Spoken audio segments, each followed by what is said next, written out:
Hello friends, good evening. Hello students, कैसे हैं आप लोग। वीके क्लासेस के यूट्यूब चैनल पे आपका स्वागत और अभिनंदन है। तो आज हम लोग की जीआईटी की जो 6 डिजीज है वो कौन सी है, इसोफेजियल ऑब्स्ट्रक्शन। क्या होता है, क्या इसका क्लिनिकल फीचर रहेगा, कॉजेज क्या रहते हैं, डायग्नोस्टिक इवेल्युएशन क्या करेंगे, अगर हो गया किसी को तो हम उसमें फिर क्या क्या उसका ट्रीटमेंट और मैनेजमेंट करते हैं। तो इसोफेगस ऑब्स्ट्रक्शन जो होता है या तो कंप्लीट होगा या फिर वो कैसा होगा, पार्शियल होगा। और वो उसका क्या कारण हो सकता है, या तो कोई ट्यूमर होगा जैसे कैंसर हो गया, मैलिग्नेंट है या फिर प्री कैंसरस बिनाइन है, या फिर कोई फॉरेन बॉडी उसमें फंस गई, या फिर गैसोएसोफेजियल रिफ्लक्स डिजीज हो गया, या फिर कुछ रेस्पिरेटरी डिजीज जैसे चोकिंग वगैरह, इस तरीके से कुछ हो गया। तो वो एक एक करके हम लोग देखते हैं इसको। तो सबसे पहले इसको डिफाइन करेंगे, क्या लिखेंगे, oesophageal obstruction refers that partial or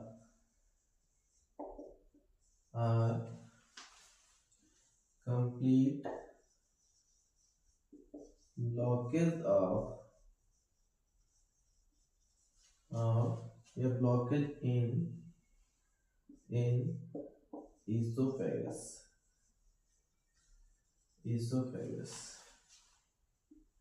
The muscular tube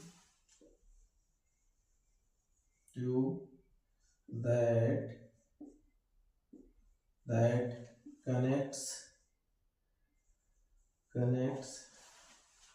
throat to stomach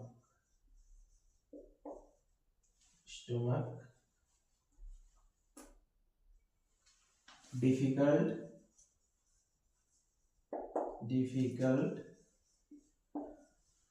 food or liquid pass through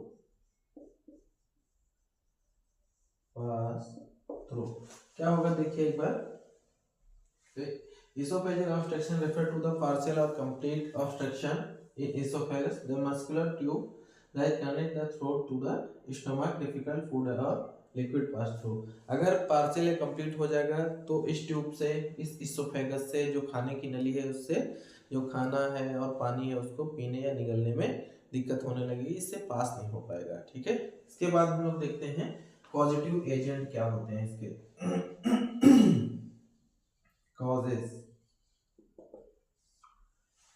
causes में सबसे पहला क्या होगा, फॉरेन बॉडीज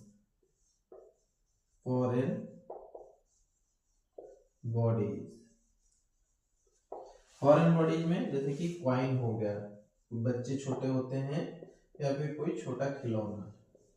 फॉरेन बॉडीज में जो बच्चे क्वाइन और टॉयज निकल जाते हैं। उसके बाद ट्यूमर्स वो कैसे, बिनाइन भी हो सकते हैं और मैलिग्नेंट भी हो सकते हैं।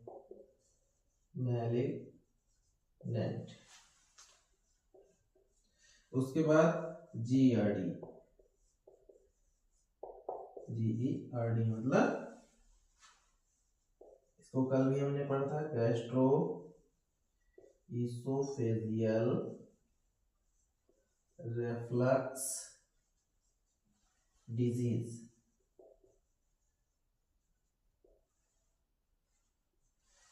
ठीक है, तो क्या हुआ, फॉरेन बॉडीज हो गया, ट्यूमर्स हो गया, जीईआरडी हो गया, और फिर उसके बाद क्या होगा, इसोफेजियल स्ट्रक्चर।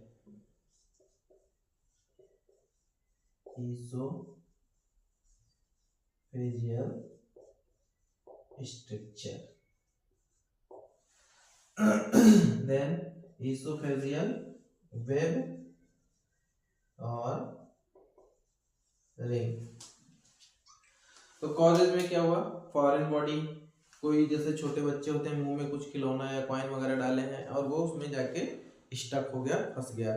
फिर उसके बाद जीआरडी गैसोइसोफेजियल रिफ्लेक्स डिजीज जो होती है, एसिड बार बार रिगर्जिटेट होता रहता है, वहाँ पे जो हमारे म्यूकस मेम्ब्रेन है उसको इंजरी करेगा, फिर वहाँ पे स्कार बन जाएगा और आउट ग्रोथ वहाँ पे आ जाएगी, जिसकी वजह से क्या होगा, पार्शियल या कंप्लीट ब्लॉक हो सकता है। उसके बाद कोई मान लो ओरल कैंसर है, इसोफेगस में कोई आउट ग्रोथ है, वो हो सकता है प्री कैंसरस मतलब बिनाइन हो या फिर कैंसरस में हो, तो उसमें भी पार्शियल और कंप्लीट ब्लॉक हो सकता है। उसके बाद इसोफेजियल स्ट्रक्चर मतलब इसोफेगस नैरो हो गया कहीं भी से, है ना, नैरो हो गया तो उसमें भी ओपनिंग कम हो जाएगी, उसमें पार्शियल और कंप्लीट ब्लॉक हो सकता है। उसके बाद इसोफेजियल वेब और रिंग, उसमें कोई रिंग बन गया या फिर मेसवर्क टाइप में बन गया, उसमें पूरी ओपनिंग नहीं है, तो उसकी वजह से भी ये ऑब्स्ट्रक्ट हो सकता है। ठीक है, तो ये हमारे कॉज है, इसमें एक दो और हैं, उसको हम लोग ऊपर देख लेते हैं।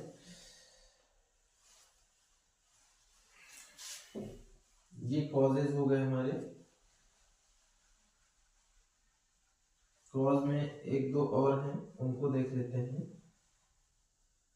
जैसे कि इसोफेजियल डिफॉर्मिटी, जैसे कि और कौन सा, इसोफेजियल डिफॉर्मिटी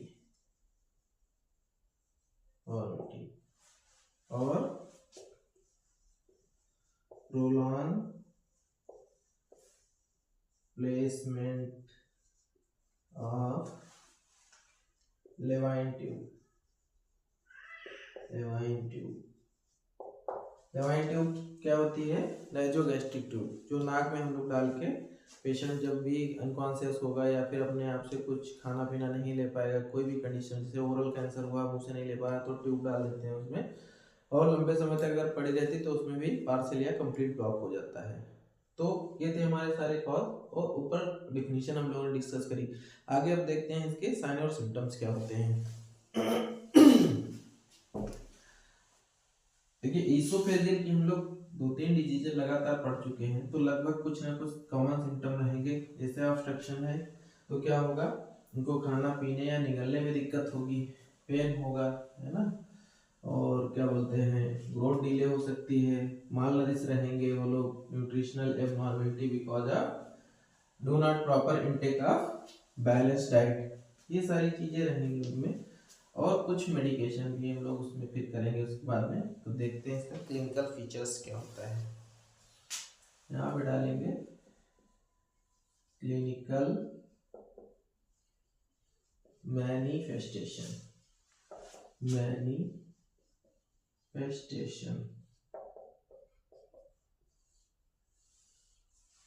देखो इसमें क्या क्या लक्षण मिल सकते हैं, खाने पीने में दिक्कत रहेगी, ओडिनोफेजिया, डिस्पेजिया, और उसके बाद क्या कहते हैं, न्यूट्रिशनल इम्बैलेंस रहेगा, देन क्या बोलते हैं, रेस्पिरेटरी कुछ सिम्टम जैसे कफिंग, चोकिंग, और बच्चों में ड्रूलिंग होने लगा, इन्फेंट जो कुछ भी अधिक एक्सेस सलाइवा होगा उसे ड्रूलिंग बोलते हैं, है ना। तो ये सारा कुछ मिलेगा, आइए देखते हैं इसको क्या क्या मिलेगा। पहला डिस्फेजिया, दूसरा ओडिनोफेजिया, तीसरा ड्रूलिंग, मोस्टली किसमें, इन्फेंट में, उसके बाद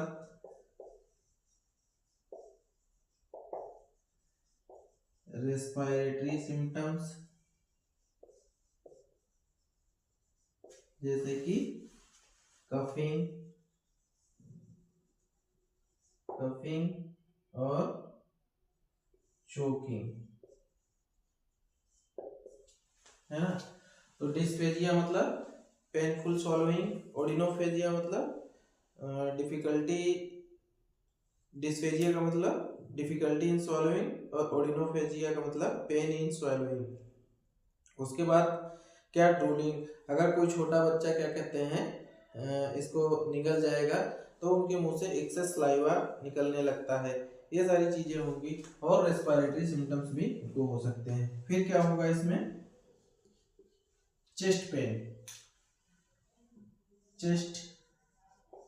पेन, ना, बट नॉट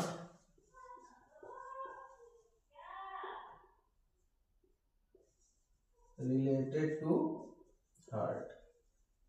ये एसिड रिफ्लेक्स की वजह से चेस्ट पेन होगा, ये हार्ट या फिर लंग से कोई रिलेशन नहीं है इसका। उसके बाद एसिडिक रिगर्जिटेशन, और एसिडिक रिगर्जिटेशन चेस्ट पेन ये इससे रिलेटेड नहीं होगा। और एसिड बार बार हमारे इसोफेगस में आता रहेगा तो उसको क्या बोलेंगे हम लोग, एसिडिक रिगर्जिटेशन। इससे क्या होगा, हार्ट बर्न, सीने में जलन जैसी लगेगी, है ना। तो डिस्पेजिया का मतलब क्या हो गया, डिफिकल्टी किसमें, इन swallowing।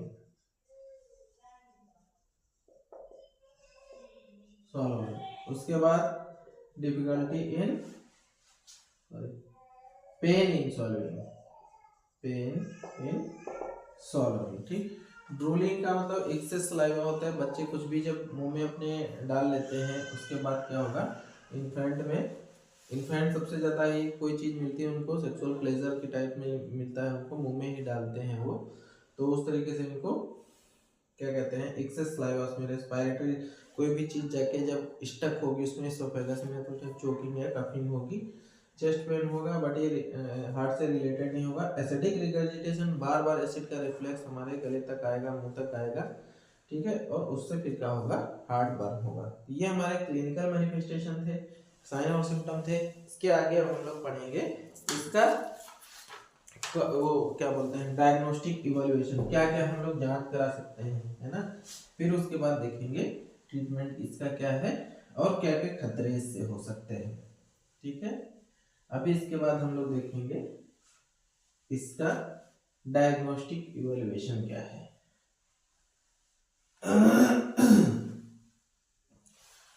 अगला क्या रहेगा हमारा, diagnostic evaluation. Diagnostic evaluation, diagnostic evaluation में 2 पॉइंट कौन कौन से, हिस्ट्री कलेक्शन और फिजिकल एग्जामिनेशन। हिस्ट्री कलेक्शन और फिजिकल एग्जामिनेशन।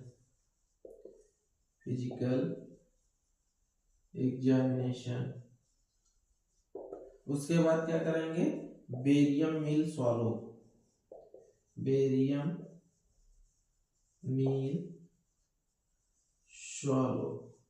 ये एक रेडियो ओपेक सोल्यूशन होता है, इसमें पेशेंट को पिलाते हैं और फिर उसके बाद पिलाने के बाद में एसेस करते हैं कहाँ तक ऑब्स्ट्रक्शन है, कोई आउटग्रोथ तो नहीं है, और जो भी कुछ होगा उसको पिलाने के बाद फिर इससे क्या करते हैं, इमेज कैप्चर करते हैं,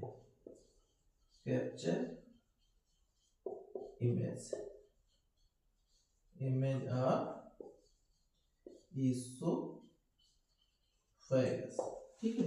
देन उसके बाद क्या करेंगे हम लोग, अपर जीआई एंडोस्कोपी, अपर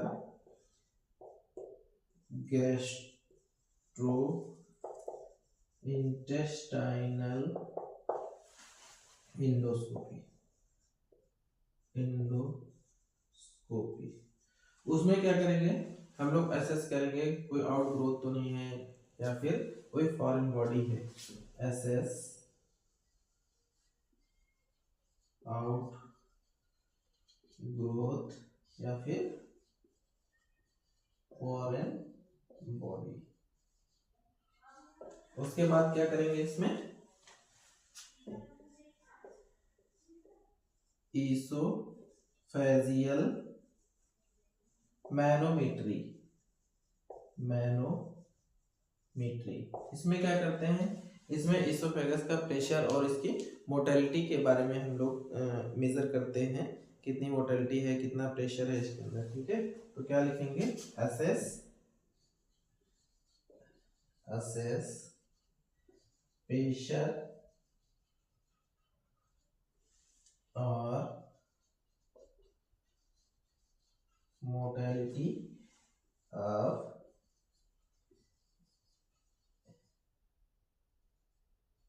इसोफेगस, है ना।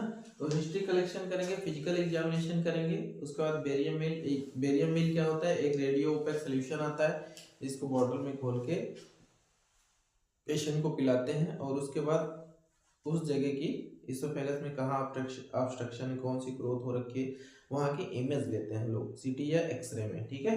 उसके बाद अपर गैस्ट्रोइंटेस्टाइनल एंडोस्कोपी, एसेस करते हैं ग्रोथ है, फॉरेन बॉडी है, कहाँ तक फंसा हुआ है, कितना पोर्शन उसने स्टक कर रखा है। फिर उसके बाद इसोफेजियल मैनोमेट्री देखते हैं प्रेशर कितना है और उसकी मोटालिटी कितनी है। तो ये था हमारा डायग्नोस्टिक इवैल्यूएशन। इसके आगे अब हम लोग और क्या इसमें और क्या कर सकते हैं डायग्नोस्टिक इवैल्यूएशन में, और क्या कर सकते हैं? सीटी और MRI, CT scan plus MRI, ठीक है। तो चीजें ये भी कर सकते हैं हम लोग डायग्नोस्टिक इवैल्यूएशन में। इसके बाद हम लोग देखेंगे क्या, अब हमें पता चल गया, ठीक है, डायग्नोज कर लिया हम लोगों ने, अब बारी किसकी आती है? ट्रीटमेंट की। अब तक तो आप लोग